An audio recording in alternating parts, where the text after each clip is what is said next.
Hi, everyone. Welcome back to Conejo Valley Visionaries, a weekly podcast spotlighting the people and stories behind your favorite Conejo Valley businesses. I'm your host, Cristina Dennstedt. Today, we have a very special episode for you.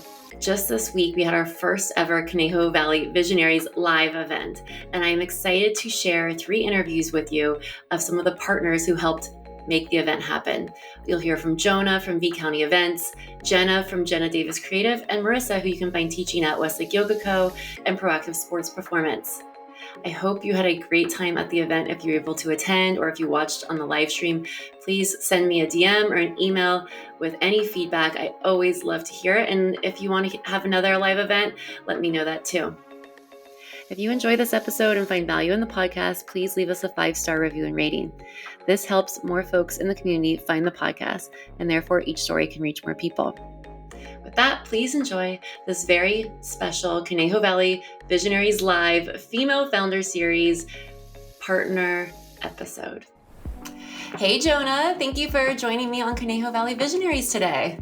Hi, good morning. How's it going? It's going. I am so excited to speak with you. I have shared this a little bit, but you and I know each other from a previous life when we worked together at Thermomix, and I am so proud of you for when we were, not able to move to Texas, our company relocated, you started off and did the business you've been dreaming of. So we are going to talk about that today. And I just want to also say thank you for being a part of our first live event. And we're recording this before the event happens, but you will be there as our food truck so that the guests can try your incredible food. And so thank you for doing that. But let's just get started. So, what we like to do is, Jonah, what did you want to be when you grew up? What did you end up studying in school? Oh gosh. So I didn't really have like a clear-cut path of what exactly I wanted to do.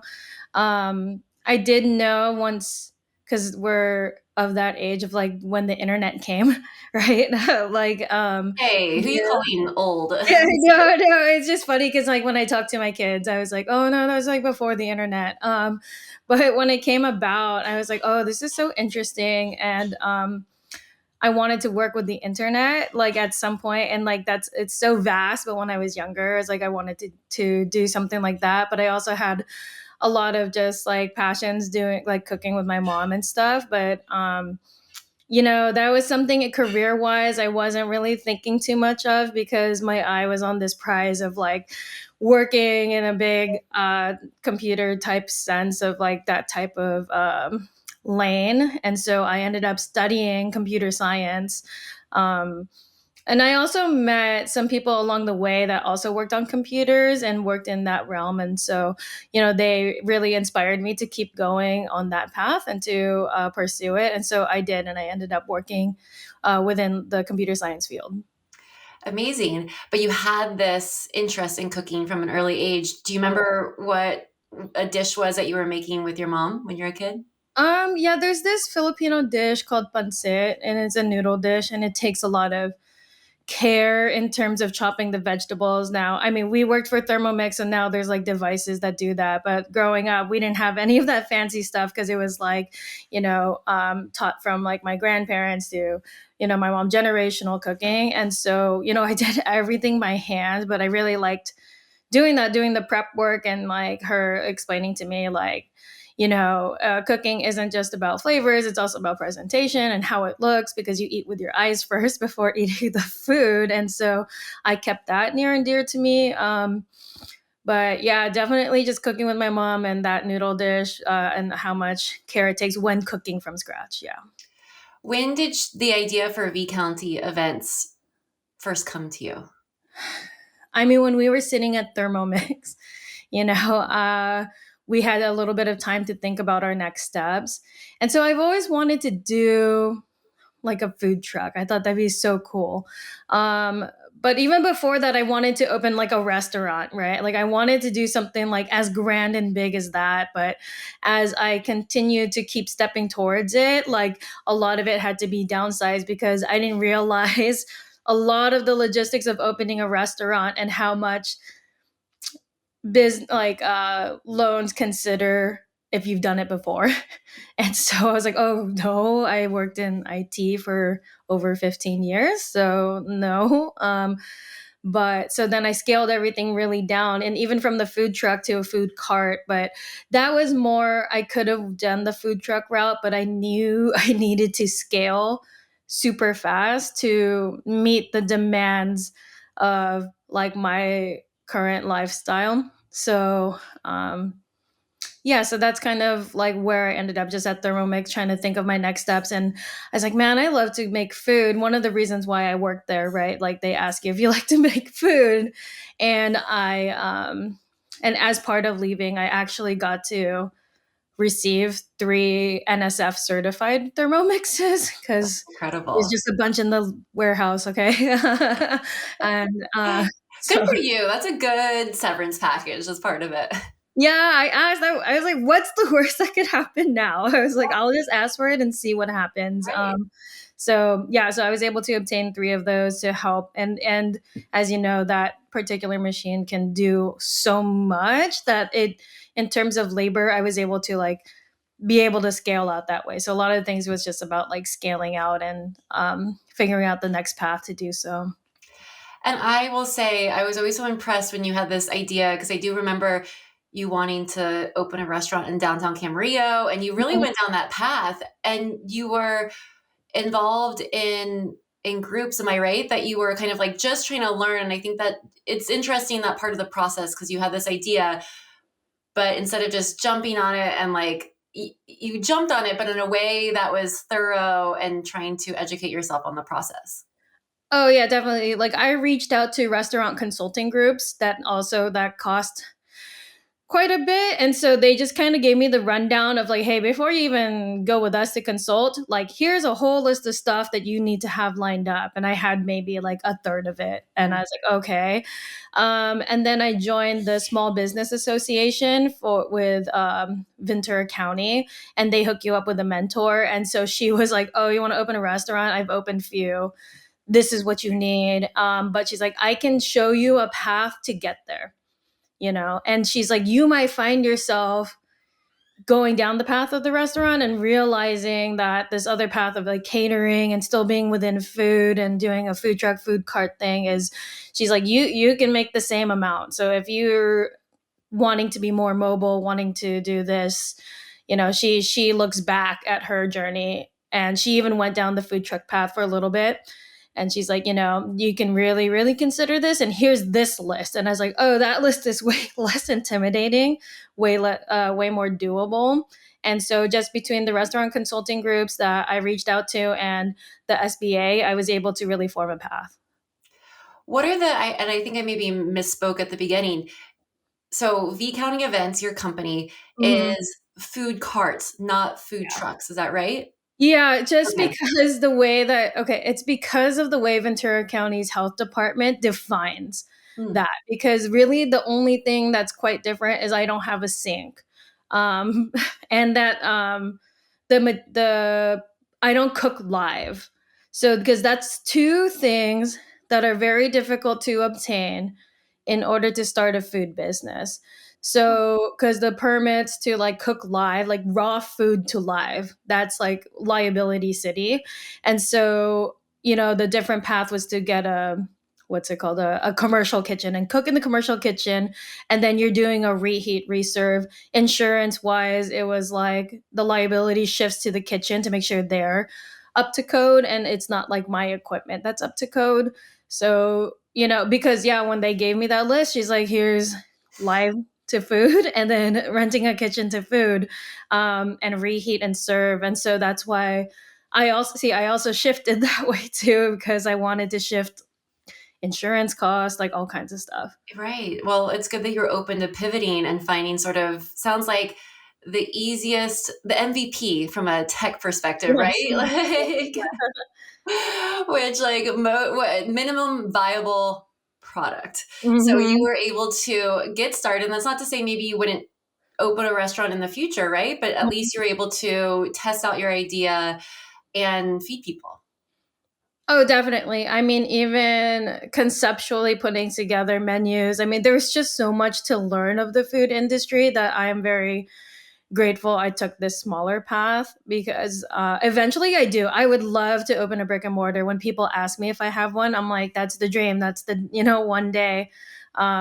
But this like almost self internship or whatever I'm doing and to learn is I feel like I'm going to have a way better shot of having a restaurant and keeping it open. That's fantastic. So VCounty Events, how many food carts do you have? Right now I have two Okay. in product, like live and running. And what are they the same or are they two different menus? There are two different menus for the most part. So I have ricey bowls and nudie bowls, and sometimes they do share certain sauces because it's just your base carb and then you top it. And so there are some that overlap, and that is like really nice that we can share. But there are others very specific to nudie bowls and very specific to ricey bowls, just because this particular stew only works with noodles and this one only works with rice. And is it Filipino inspired? There's a lot of Filipino influence for sure. We use a lot of global flavors though, because we find ourselves with like curries or like Italian type foods like chicken masala. Um, and so like it's all over, but there's so many dishes that are definitely derived from Filipino food. But like I tell people, if you were to go to a Filipino and say, this is Filipino food, they would shake their heads and say, no, it's not, but it has the similar I flavors. see. It's your interpretation of it. Exactly. Yeah.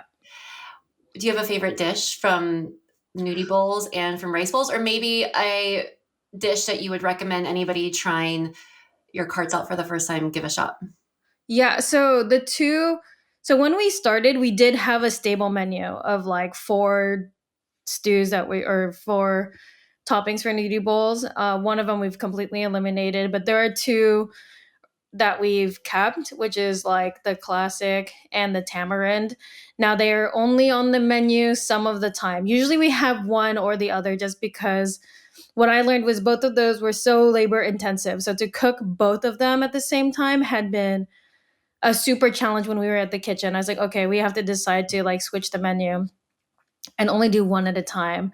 And so if you see that on the menu, definitely check out the tamarind or the classic. Tamarind, I have to say, is my favorite. Yeah, that's like it's my favorite Filipino inspired dish. It's based off a dish called sinigang.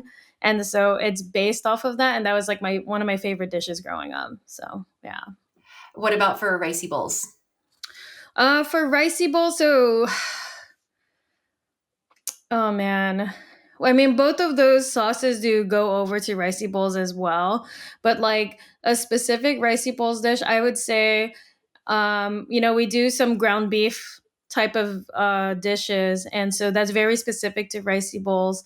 And I personally really love using ground beef, but some people aren't used to having that as kind of like not a burger. And I would highly suggest, like, if we have a ground beef dish, like one is a honey sherry wine sauce ground beef with vegetables, like definitely give that a try. Okay, excellent. How long have you been running VCounty Events? Let's see. So it's an interesting story because I signed my contract for the commercial lease May 1st. And so the idea was that Oh, 2024. yeah, 2024. And so I was supposed to hit the ground running, but on May 6th, my partner went into a coma. And so, yeah, it was like crazy because my whole life basically paused Yeah. because she was in a coma for almost 2 weeks. And then the healing process, which, they make it seem like in the movies, you wake up from a coma and you're totally fine. And it's like definitely not the case because that person has been sedated. Their muscles have been essentially paralyzed. And so they wake up not having the ability to move their arms and legs. So she couldn't walk, Oh my she couldn't goodness. lift anything. And so with that, we went through that whole process, and and at the same time, she was moving in with me. I make this joke, it's like, God, you really didn't, you could have just said you didn't want to move in, like you didn't have to go into a You did have to go in a coma. yeah, Well, exactly. But so it got delayed, but we actually started June 1st in wow, terms of that's not very long. yeah. Man, and she's doing okay now. She's doing okay now. Yeah. So with that whole thing, she was at work. She was a nurse, and she was in a situation where she couldn't find her a replacement, and it's a very high stressful job. And so even afterwards, I was like, maybe you do this with me instead of going back to work, and like we'll be able to work together. We can scale this out, and then it's not to say that she won't go back to news if she really wants to, but I feel like we're really happy with this path. And so she ended up joining the business with me, and she's a huge component. I mean, even like coming up with dishes, she's Filipino as well, so we draw from those inspirations. I mean, she's like my partner through and through, not just in life, but like she's my partner in the business. Oh Yeah. my gosh, that makes me so happy for you, Jonah. As you know, we had shared our trials and tribulations in the dating world, Oh and it no. makes me so happy that you found somebody who is incredible and also like a support system and a partner in that way. So you haven't even been running for a year, your business. You added, because you started with one cart, I know, then you added Ricey Bowls cart. What has been the most surprising in the past, what is it, like 8 months, 9 months? I mean, things can turn quick. Like that's like I did my first festival, like the 805 night market, which was so overwhelming, right? Like I've learned like that there are things that maybe I should have thought it through a bit more, because scaling that amount of food when I hadn't figured out how to scale recipes yet, and like just the sheer amount of work to set up, and even intake customers. Like it's like, oh yeah, that's awesome, you have so many customers, but like serving that many customers, not being able to take any breaks, like there was a lot of things that I learned. Things can turn, like one of the dishes like I couldn't use at all because between transportation and stuff, like it didn't taste 100% of what I thought was gonna like taste like. And so I just decided, like, even though it's a loss of money, it's like we're not gonna serve it. Like we have to pivot, and pivoting is a huge part. I learned to pivot substantially in so many different ways to make the business work, and even some crazy unexpected things. Like unfortunately, the person who made my carts passed away unexpectedly, and he was working on the third cart. But then now we're like, okay, we have to take a step back, figure out how to move in a different direction with how we're going to scale this out, because you can't anticipate something like that.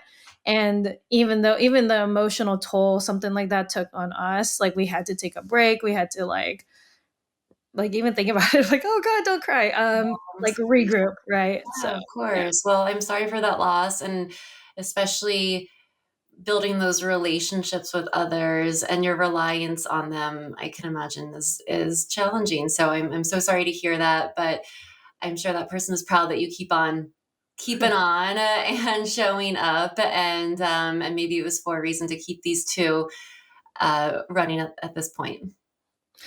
Yeah, I mean, like I think about even that, like I traveled to Temecula because their family had asked me to cater the funeral, and so we were like, of course. And we had, even that, we had to learn like finding a commercial kitchen to rent over in a different county, because things are a little different. But we were able to like establish also new relationships there, and like so now we're like an official wedding venue, like because food vendor, because the place that they had it was like at this in Temecula, like near a winery and stuff. It's like a cottage inn, and so they really like the food, and we were able to connect.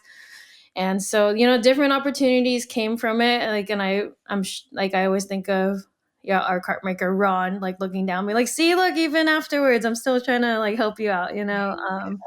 But yeah. How do you define success? Oh man, I mean, when I was younger, I was just like, as long as you're happy, as long as you're happy and able to live life, like that's, and your basic needs are covered. Because like thinking about growing up, I didn't have basic needs covered. Like it was a struggle with what I had to go through in my childhood. And so I knew as long as basic needs were met and people are smiling, a lot of the extra stuff, that's what I learned too. A lot of the extra stuff is really that it's extra stuff. Because yeah, like transitioning from Thermomix to running a business that isn't profitable at first. We're in profit. We got profitable within the first 3 months, so that was good. Congratulations. What an incredible milestone. Thank you. And so with that, we were able to just keep going and being up and running and sustaining the lifestyle to an extent. But then, yeah, even the kids have to pivot too because they're used to eating out so much and stuff. But then I realized like even when a lot of that stuff was taken away, we were still like super happy. Like we bought board games, so we stay indoors like so much now, just playing board games and stuff like that. And it really put a lot of things into perspective that like this extra stuff I used to always do, even though I don't do it as much anymore. It's like a very special thing to like go out and do more and take trips and stuff like that. That it, yeah, it's we're still so happy, and it was something I worried about a lot. That's very heartwarming. I love it. And there is nothing better than like a board game night with your kids at home. So it's great to have them like be able to understand the shift too and adjust. So you mentioned coming from corporate world, IT to going out on your own and being an entrepreneur. Is there a piece of advice you would give to somebody else who might be in that position of wanting to make that move? Yeah, I mean, you'll be surprised how many things are transferable skills. Because if you think about like, okay, IT to food, what is the overlap? But there's so many things that overlap, like systems and processes, and for people who are familiar, like a backlog, right? There's like a backlog of things you have to prioritize, which goes where, which fire to put out first. So a lot of that corporate stuff does transfer over. So those transferable skills are there, even if it's not super apparent at first. And then another thing is like ask for help. People want to help, especially like I got a lot of feedback like, hey, we want to help. We want to help you thrive. Like, let's see who can help you with this. Because I'll ask questions. I'll ask people, and like the SBA, all of those people were strangers at first, but then they don't become strangers. So that's like something I really learned, and to just ask. Because the worst that can happen is like you ask for help and they're like, no, we can't help you. It's like, okay, I'm in the exact same position I was before. No problem. I'll move on to the next. That's excellent advice. What's your favorite thing to do in the Conejo Valley? In the Conejo Valley, well, I work at Naughty Pine, so all the time. And I actually really like that brewery a lot. Even if we're working there, they have like really good beers. Their beer garden's really cool. A lot of times I have to bring the kids to work, and so like they have games and stuff like that too. And I can trade shifts like with my partner sometimes, and we trade and we will play with the kids, and it's a cool spot. Like I know you had Brittany on. Yeah, no, Brittany has set up that space to be so family, to welcome families, and the patio is gorgeous now that it's spring officially, and I feel like it's the place to hang. So we can find ricey bowls and nudie bowls there. Yeah, and then like this weekend, you can find both of us. So Brittany sometimes has both of the carts come if it's like a huge like event, and so she's like, oh thank goodness, because she usually has to coordinate and hire 2 different trucks. But like we've been super fortunate that she'll just hire both of our carts. So, or I shouldn't say hire, but like book us. Yeah. Right. If somebody wanted to go and taste your VCounty Events food carts, nudie bowls, rice bowls, how can they find out your schedule of pop-ups? So Instagram is the best spot. We post a monthly schedule now. So basically on the first of the month, we already know all of the pop-ups we're gonna do. Once in a while, we might get surprised with like a different event that comes up. And it's not on the schedule, but for the most part, it's all on there, and you can see week for week where we're gonna be at. Okay, and what's the handle? It's at vcounty.events. Amazing. Well, please, everybody, go to Instagram, follow at vcounty.events. and find their schedule. If you did not get a chance to taste Nudie Bowls at the Female Founders event, you must go try these food carts. Her food is excellent. Congratulations, Jonah. Not even a year, and you were profitable in 3 months. That's incredible. And more importantly, you're living out the dream that I've heard you talk about for some time. And I'm so proud of you and what you've been able to accomplish. And congratulations. Thank you so much. No, thank you for giving me the opportunity to be here. And I really appreciate it.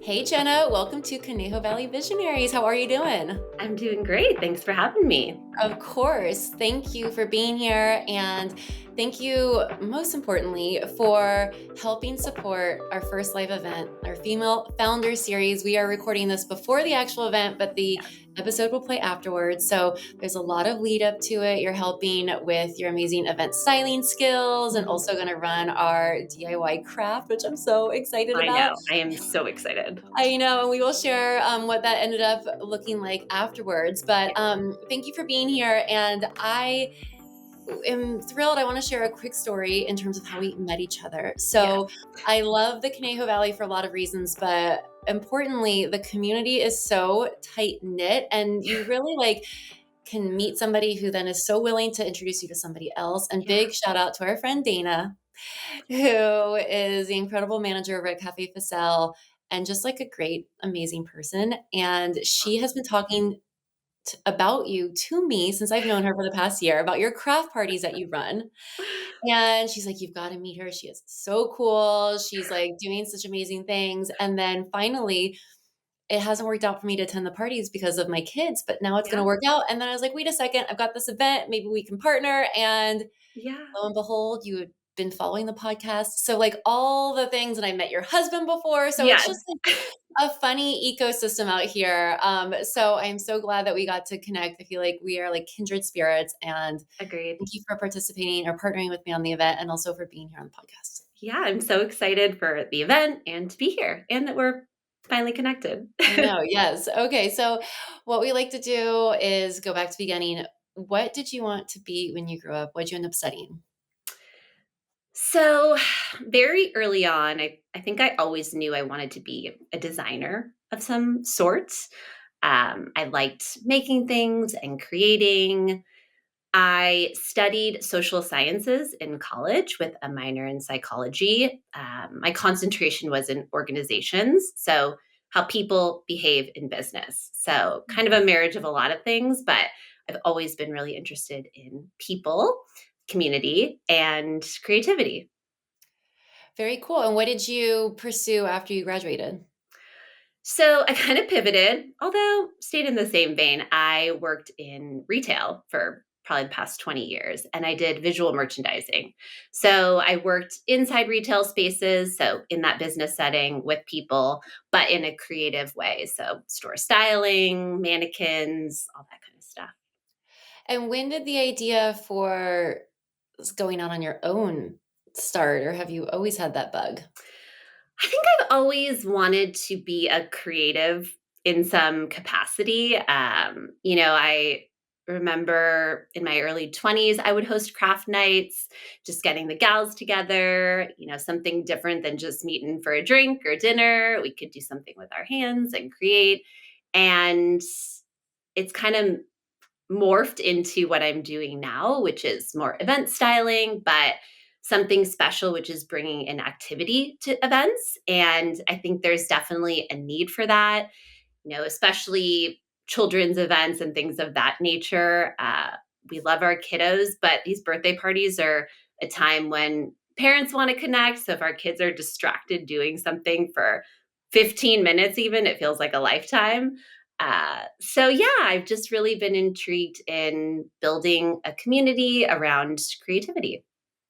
Well, it's interesting that your kind of more corporate career was being able to marry business with creativity. Definitely. And imagine how do you visually display something in order to drive business, I assume was kind of a key metric of success there. So being able to leverage that and use it in this business that you're starting now. So Yeah. tell me, what is Jenna Davis Creative?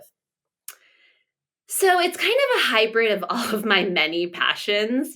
For a long time, I felt like I really needed to niche down and do something particularly for the masses. Like, instead of doing all these little hobbies that I like to do, really figuring out, like, what is the one thing? And maybe it was turning 40, maybe it was becoming a mom, I don't know, but I realized that I'm passionate about a lot of things and I have a lot that I want to give to others, and really helping support people in their creative journey and bringing the ideas inside of people's heads to life is something I'm really passionate about. So the event portion is just really fun for me. I love throwing parties, I love having get-togethers, and I quickly realized that it's not something that's fun for everyone, the planning part of it. So if someone is going to support my dream and compensate me to spend 2 hours shopping for table linens on the internet, then I am happy to do it. It's funny because I am that person who does not like to do that. So Yeah. it is incredible that you are passionate about that and offer that as a service, because it's something that I can put together a Pinterest board and I have strong opinions. Yep. But the act of even purchasing the thing or having to research and look at, a ton of table linens is overwhelming for me. Yeah, and a lot of people I've quickly realized do not enjoy that process. So, yeah, just bringing people together in a creative space is just something I've always loved. So, So did you start off with these craft parties for adults, which also, kudos to you. It's very sort of trendy right now, these yeah, experiential get-togethers. I feel like it kind of started with the like paint and drink yeah, wine at your local painting it's space, but I been love yeah, the idea of bringing it into your home, and the crafts that you do are not, paint by number, although I'm sure that is also could be on trend too, but they are varied. You're embroidering socks, you're painting yeah. vases. How did that come to be? Yeah, so I am from the Conejo Valley. I grew up in Oak Park, and when I was young, I couldn't wait to get out. I just wanted to move to the big city and have my life. And then meeting my partner, getting married, having a child, I quickly realized how wonderful it is out here. So we moved, I moved back. My family moved here a couple years ago. And I have great friendships from people when I was young, but I wanted to forge some new friendships. And making friends in your late 30s, early 40s is hard. Uh, when we started at my daughter's preschool, I just met a lot of really interesting people. And I wanted more than 5 minutes to get to know them at pickup or drop off. And I started talking to a few friends about how I was making crafts at home. And I quickly realized that there might be other people that wanted to do that as well.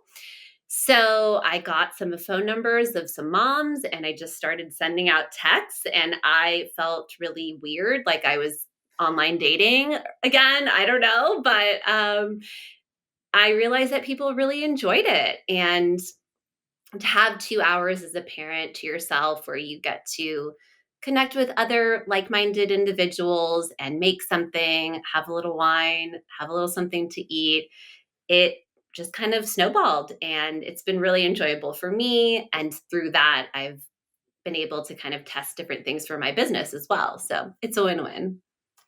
And I feel like with crafts and these types of projects, it's one moment where like are not on our phones. Yep, And that totally. is something I love about crafting, is that you're really able to be in the present. Yeah, And I know when we're doing this craft at the event coming up, it's this idea, it not only takes you off your phone, but it does stimulate your brain. And I think sure. sometimes as business owners, and again, you've been able to marry the two, but a lot of times you have to either be sort of very, um, you're not using both the right and left side of your brains, and being able to do these kind of creative exercises might open something up, even if it's not what you, as a person doing the craft, feel Yeah, is your strong suit.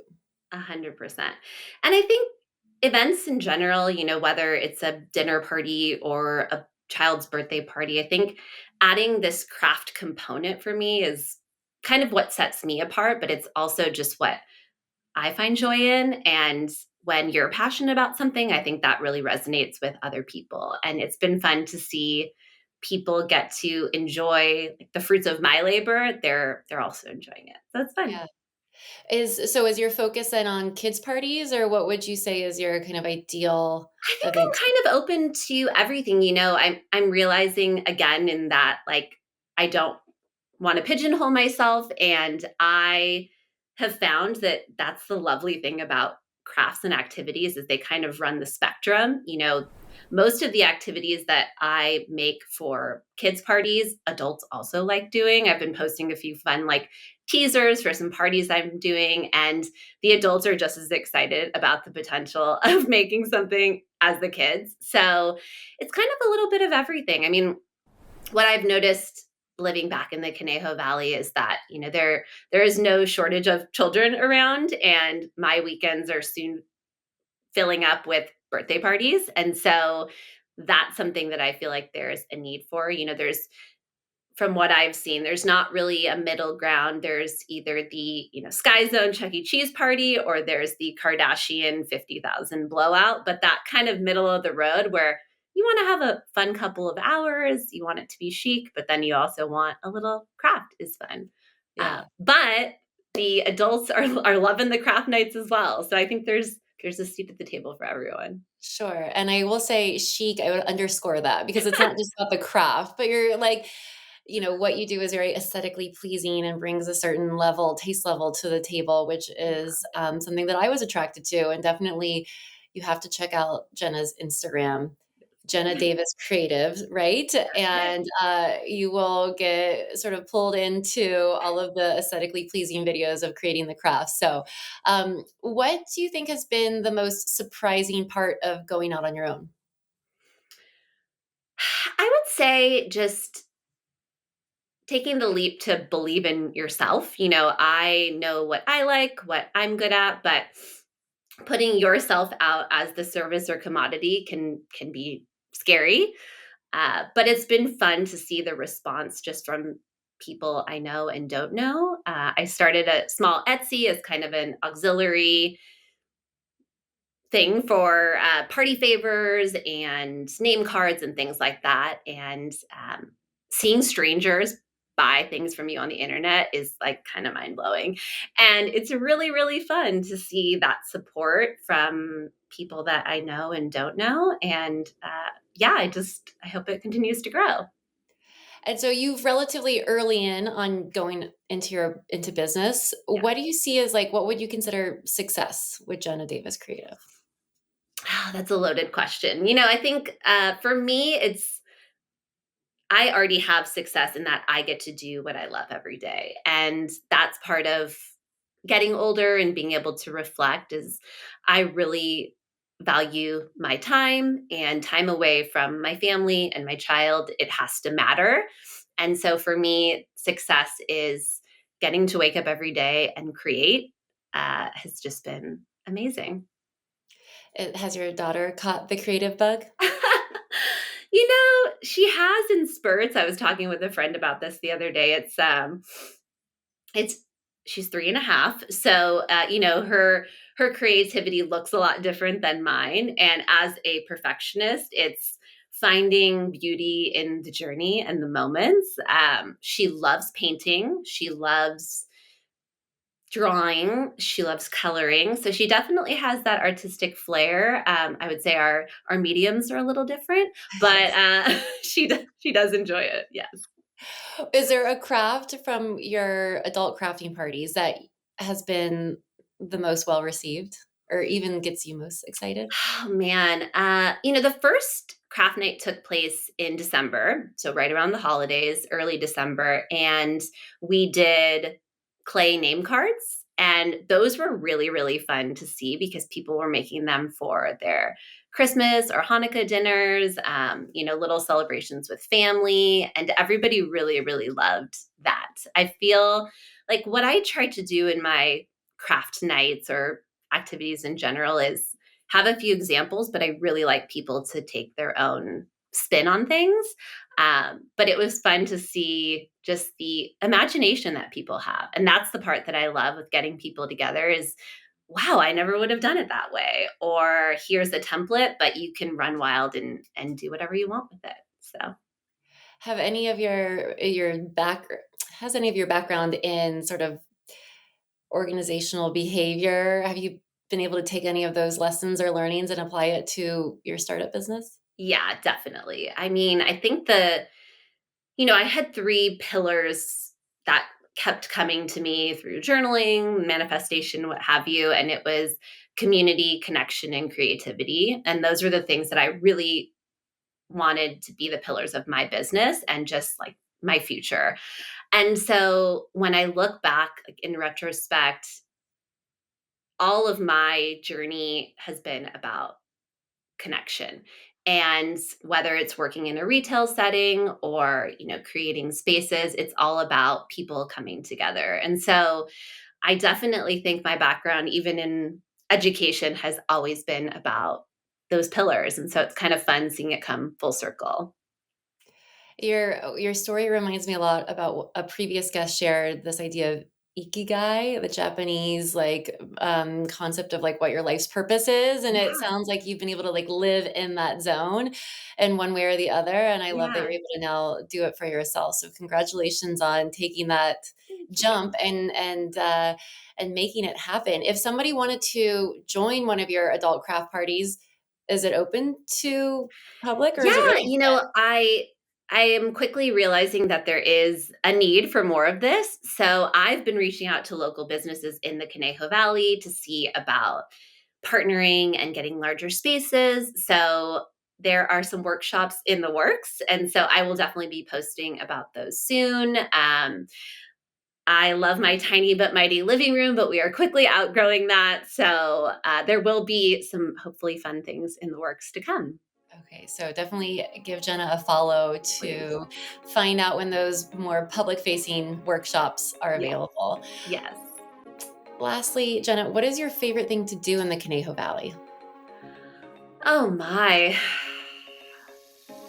I think the biggest thing for me moving back to this area was the nature. I mean, growing up, I'll be the first to admit I took it for granted. I mean, the views that we have here, the space that we have to go on hikes, we're 15 minutes from the beach, 15 minutes from the mountains, like everything is here. And so for me, it's just being outdoors. I am so excited that we're about to embark on little concert series and movies in the park, and just being outside is the best here. I love it. So more of that hopefully to come. Yes, I know. It sounds like just the common thread with Yep. everybody is the Yep. open space and being able to enjoy it. And I couldn't agree more. Yeah. So, well, Jenna, thank you so much for joining me today and for being my partner in putting together this event. And I cannot wait to see how you change the kind of creative landscape here in the Conejo Valley or be an integral part of it. And yes, go follow at Jenna Davis Creative to not only see the crafts that she's whipping up, but also learn more about when there are workshops you can be a part of too. Yes, thank you so much, Cristina. And so glad we're connected and so glad to be back in the Conejo Valley.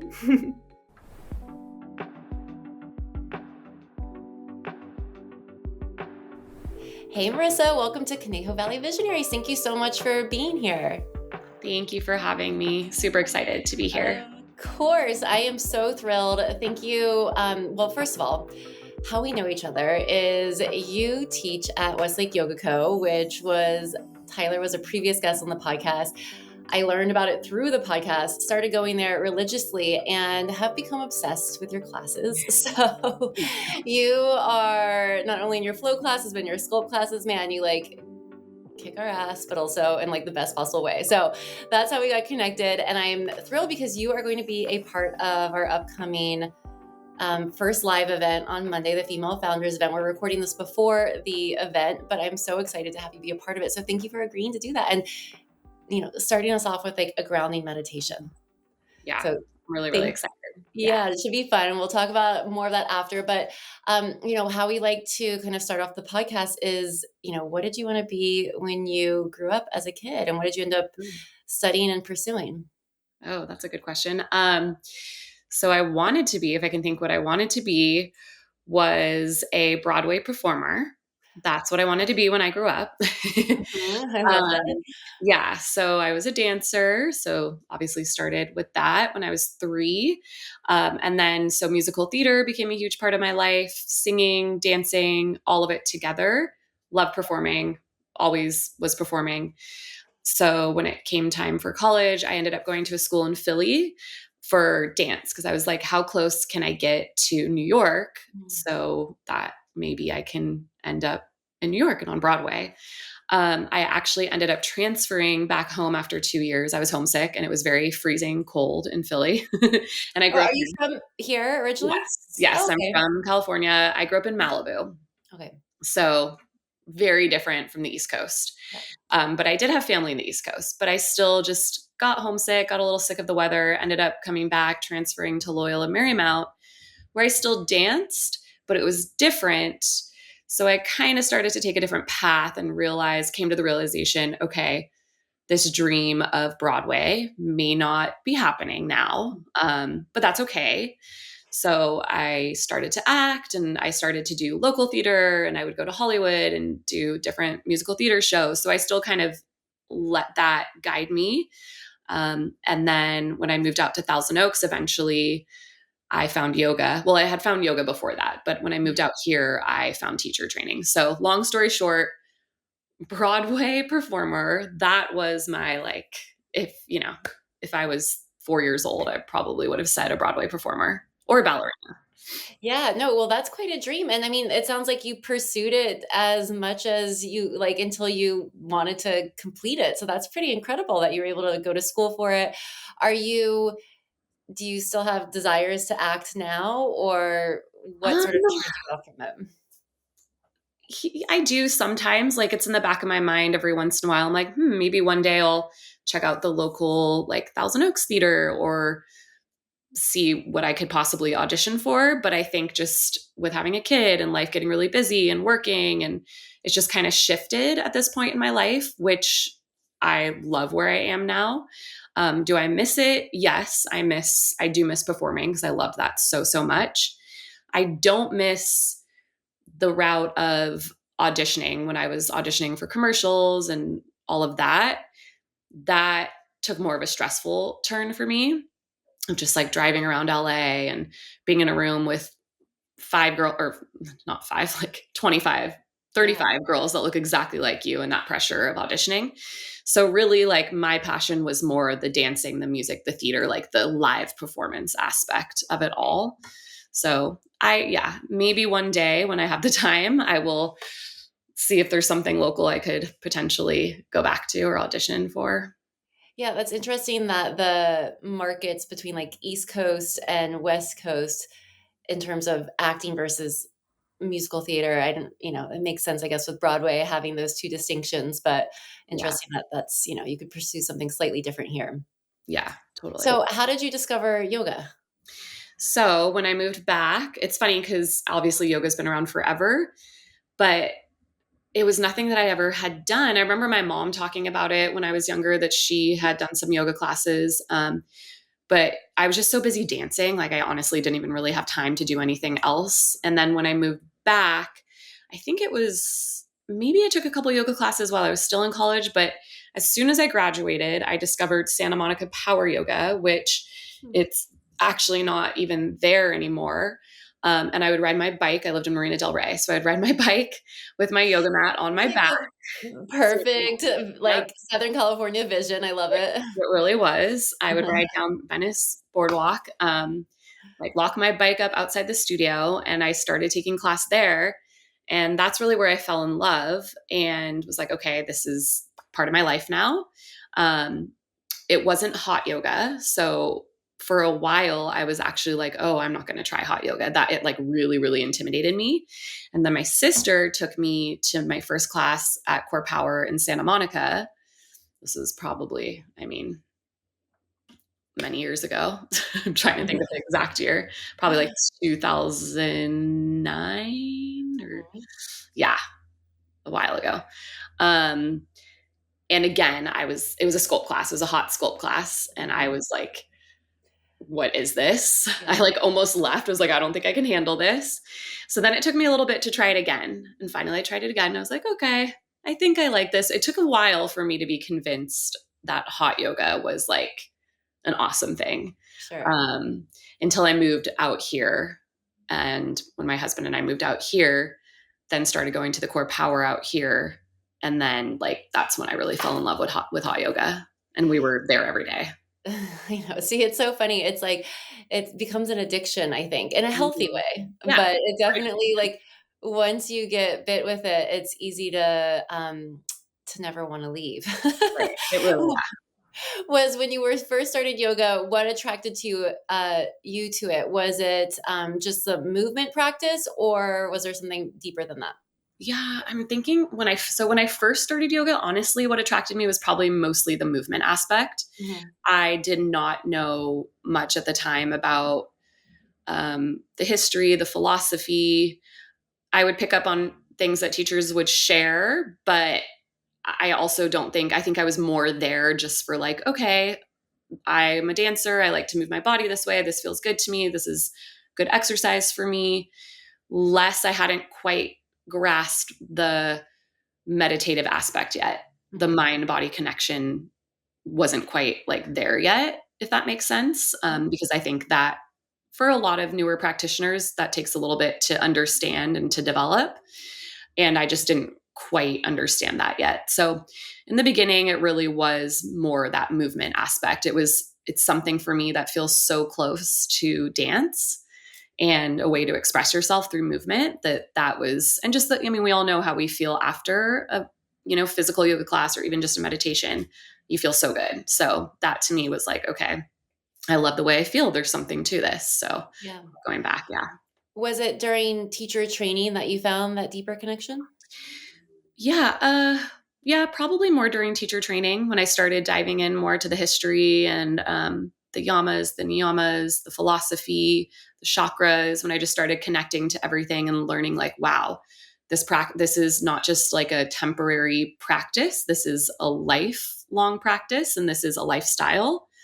And when I started learning more, and I just kind of at that time too, I don't want to say I was like lost in life, but it was kind of like it was a transitional period for me of, okay, I'm no longer going to be, moving to New York. That's not going to happen right now. Or I think I realized probably ever at that point. I'm kind of stepping out of auditioning and acting. And so it was a point of like really open to new things and like a new identity type, if that makes sense. Like I still love performing and dancing and expressing myself through movement, always really into fitness as well. So I think I was so open to just learning. And so when I did my teacher training, I was just like soaking it in, loving it, connecting with all of it. Kept doing trainings from there because I just kept wanting to learn more.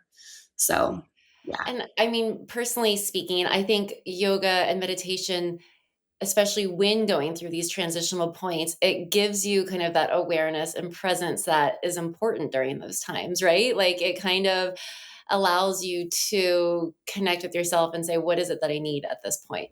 I don't know if you have that experience, but I know that for me, it's been so transformational going through tougher periods or trying to figure out what is next. Absolutely. Yeah.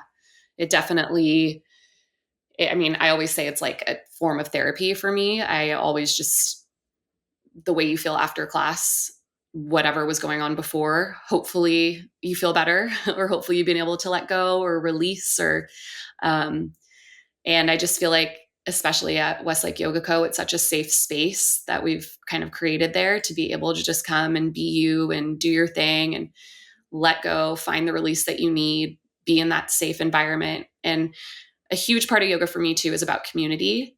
And that's where I honestly have found like my best friends who are family now is through my yoga practice. So there's so much more to it than just that physical practice that's just like such a small little part of it, which is so beautiful about yoga altogether. When you were going through the training, did you think at that point that you wanted to create a business from it or pursue it as a career? Yeah, I think it was probably about like halfway through the training that I realized, because you kind of don't know in the beginning, like, am I just doing this just to learn more? Or I think I went into it like, oh, I want to learn more. And yeah, I probably want to teach a class. Like that seems cool, but it's hard. Like actually teaching is not easy. To stand up in front of a room full of people is challenging for a lot of people. For me, just being a performer, that's something that like came a little more natural to me, but it's still different because you're not on a stage with lights blocking everyone's faces. You're like right there. So it's still, it can be intimidating. And it just is a lot of information, but I think maybe halfway towards the end, I was like, okay, I really love this. I want to do this. I want to teach. At the time, I still wasn't totally sure, like, is this going to become my career? Because for a while, it was just more of like, I still was working at a restaurant and working as a nanny. And so it was more just something else that I would do in addition. And I just grew to love it more and more. And then I started to manage. I managed Core Power in Westlake. I managed Core Power in Thousand Oaks. And that's actually really when I started to love the business aspect of it all. Because that's where I learned so much about business and managing people. Teacher trainings. I love leading teacher trainings and just the connection. I just love anything that has to do with connecting with people and community. So, And the managing people part, you like that? I feel like that I some people like do. are on a spectrum. They Yeah. really like it or not at all. I mean, it's challenging for sure, Yeah. but it was an amazing learning experience. And no, I really did. I really did enjoy it because I like to be challenged. And, but yeah, it can definitely be an interesting experience to manage. It's a lot, but I had an amazing team. So I think it's like in a business like that, you need to have a good team. So that was really great too. And I did learn a lot from that.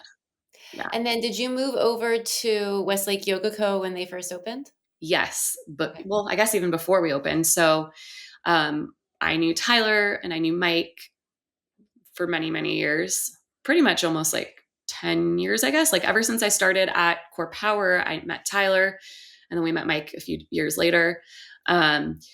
So when they said that they were opening this studio, I was like, okay, I'm there. So when I moved over there, we didn't even have the hot room built yet. So I was teaching unheated for a while, which is just like funny now to say that. I'm subbing an unheated class tonight. And it's like, I think it's exciting. It's like something different, Yeah. So yeah, I moved over there right in the beginning with them before we actually opened the doors. So yeah. Cool. And what do you see like has been the most surprising thing about transitioning into this career of yoga being your priority? Most surprising thing. Ooh, I mean, one thing, like a surprising positive thing is just how much it feels like this is just this is what I'm meant to do and who I'm meant to be, which is kind of wild because if I think back to who I wanted to be when I grew up, obviously this was not the path that I had imagined whatsoever. But no matter what, I knew that whatever path I choose would be creative, having to do with movement. So I think one of the most surprising things is just like this feeling of like, this is what I'm meant to do. And I don't know, it's just such a good feeling, if that makes sense. Of course. No, that's incredible. I feel like people Yeah. live their whole lives without finding that. Yeah. And to know that you've landed there is pretty incredible. Yeah. Yeah.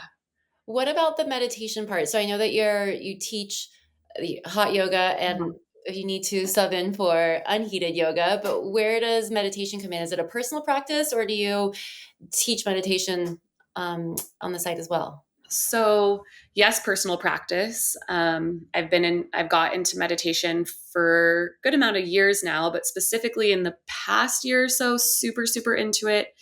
After some like personal anxiety issues.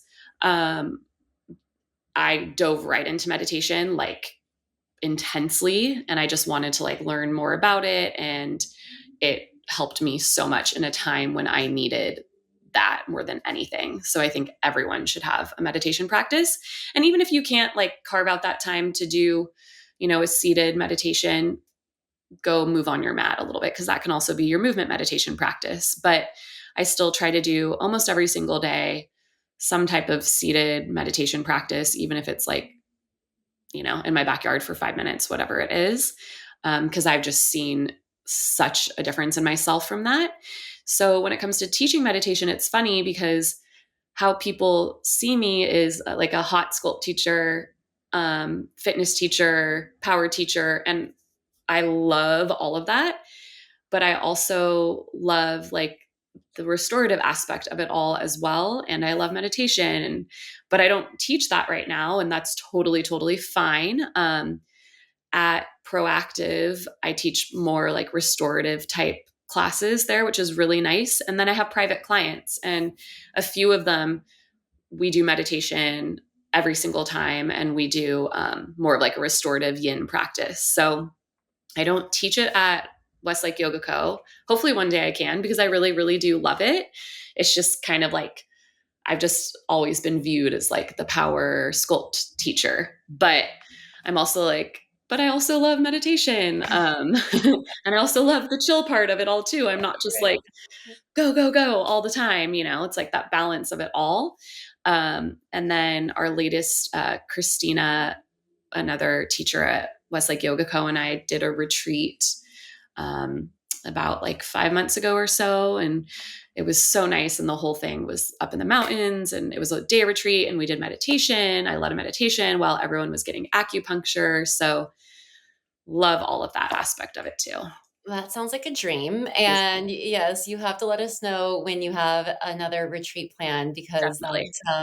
It sounds pretty perfect. Yeah. And I think that the meditation, it's funny because yes, it seems like feels like a form of exercise, Mhm. but it is meditative because you really have to be in your present to be moving that way, is my perspective on it.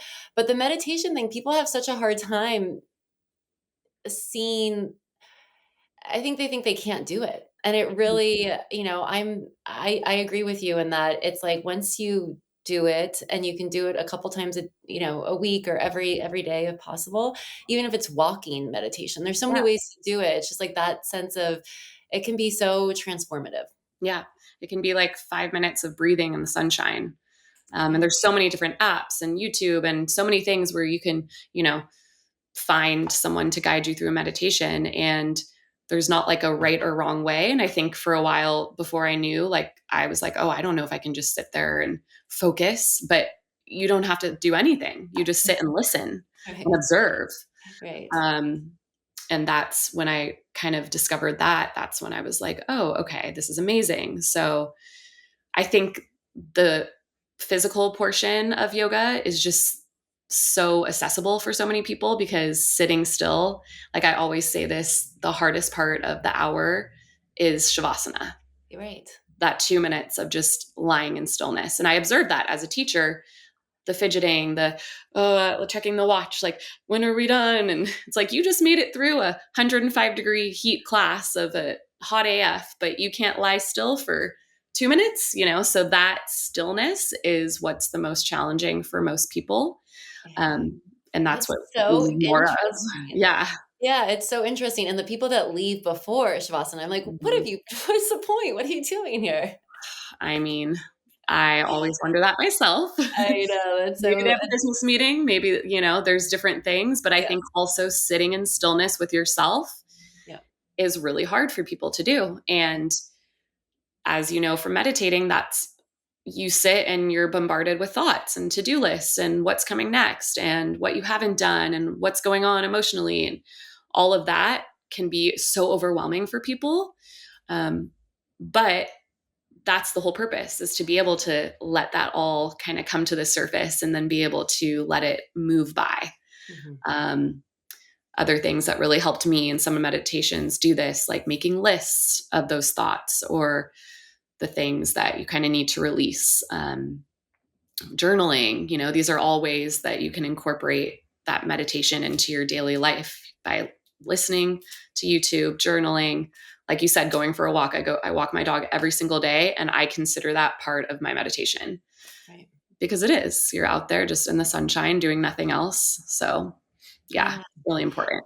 No, it's amazing. And I could literally talk about meditation forever. And it's incredible how many extremely professional people, entrepreneurs, executives have taken on the practice of meditation and see that as part of their success, because it is those couple minutes where they're allowing themselves to be with themselves. And there's this misunderstanding that like people don't have time for it, but the reality is actually you end up having more time for yourself, which I know it doesn't sound it sounds counterintuitive, but that's what I've witnessed, is that like once you allow yourself that time to meditate, you almost figure out what's important and how to reorient your time so that you're focused on what you actually need to do. Yes, you always have time to add that in. And that's what I learned too. It's like you need that time for yourself. You need to carve that out in your day, even if it's 5 minutes. Yeah. Because it's so important. On a other personal note, it's so I have gone through some interesting transitions over the past couple of years, and for a good year going to yoga, Savasana, I would like, and I always struggle to pronounce it in my own brain. But whenever I would sit there after a long yoga class, I would just cry. And I know other people do that too. I think there's like this release because it's like a very intense workout. And then you have those couple minutes to yourself and it all sort of like comes rushing out. It's a strange experience, but you do leave feeling like, whoa, okay. Yeah. No, that's amazing. Like when that happens to me, I'm like, yes, I released something, Yes, totally. Awesome to get that release at the end of class. Yeah.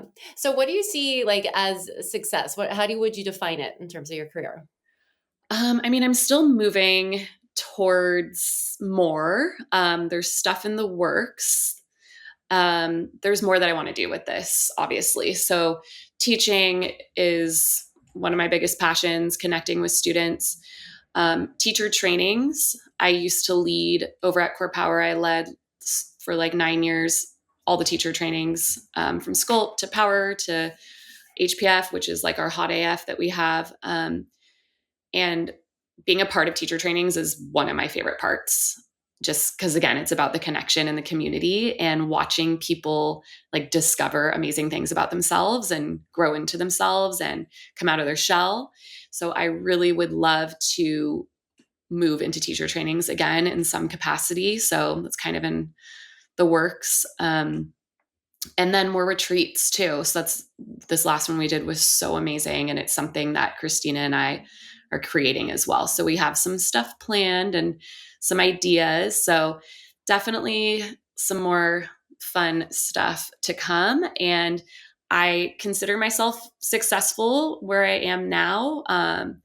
But there's always room for more, right? Like I'm content where I am, but I'm always striving for more and to grow more and to learn more. And I want to continue to do trainings, and I want to do a Reiki training next. And I would love to learn how to play the sound bowls. So there's just always more room for growth. And I think that's what's so beautiful about yoga is just always room for more growing and learning. Yeah.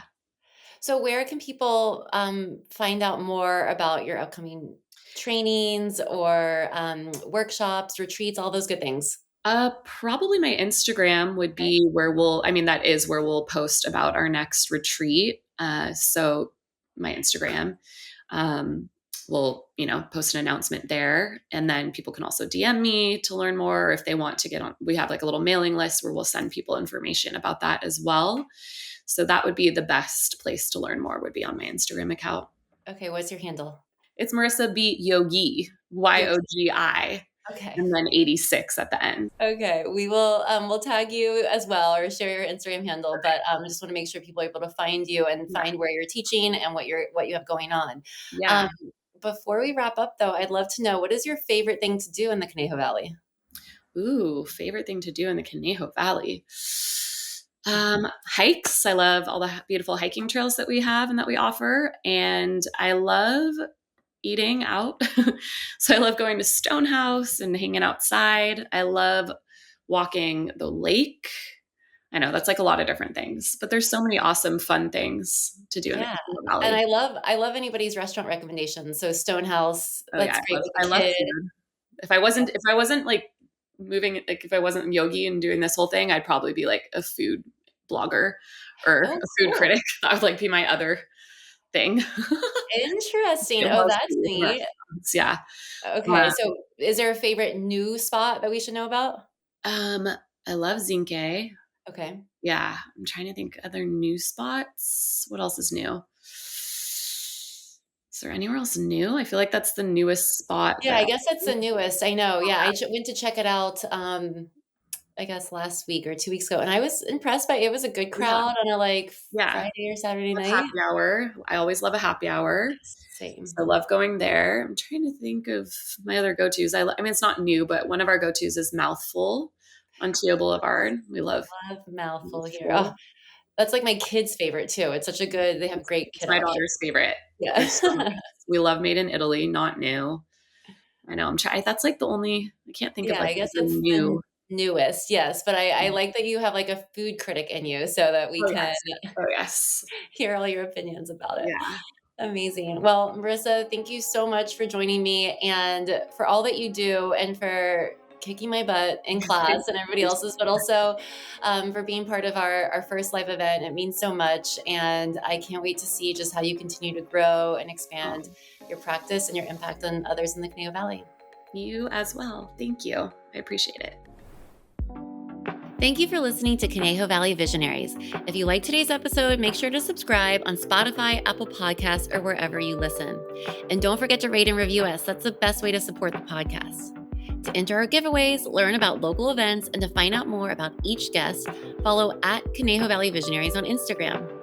If you want to share your visionary story on the podcast, send us an email. We are always open to guest nominations. Email conejovalleyvisionaries@gmail.com. This episode was produced by Cristina Dennstedt and J.Sloan. Conejo Valley Visionaries is edited by J.Sloan and J.Sloan Productions.